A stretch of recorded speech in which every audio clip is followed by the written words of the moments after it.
இன்றைக்கி நம்ம எதை பற்றி பார்க்க போகிறோம் அப்படின்னா லென்ஸின் திறன் தான். லென்ஸின் திறன்கிறது என்ன அப்படின்னா, ஒரு லென்ஸ் மீது ஒளிக்கதிர்கள் படும்போது ஒன்று அதை குவிய செய்யும், இல்லை அப்படின்னா விரிவடை செய்யும். ஸோ ஒளியானது லென்ஸின் மீது படும்போது குவியும், இல்லை அப்படின்னா விரியும். அது எந்த அளவுக்கு குவிய செய்யுது, இல்லை எந்த அளவுக்கு விரிவடை செய்தோ அதுதான் அந்த லென்ஸின் திறன் அப்படின்னு சொல்லி வரையறுக்கிறோம். இதே இது அதோட குவிய தொலைவின் மூலமாக நம்ம வரையறுக்கிறோம் அப்படின்னா, ஒரு லென்ஸோட திறனானது அதனோட குவிய தொலைவின் தலைகீழ் மதிப்புக்கு சமமாக இருக்கும். பிங்கிறது லென்ஸின் திறன், பவர் அப்படின்னு சொல்லுவாங்க. அதனால் பிங்கிற லெட்டரில் டினோட் பண்ணுறாங்க.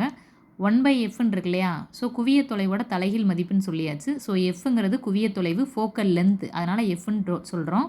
ஸோ லென்த்தை நம்ம எதுலையுமே மெஷர் பண்ணுறது வந்து எஸ்ஐ யூனிட் வந்து என்னன்னு சொல்லி பார்த்தோம் அப்படின்னா மீட்டர்.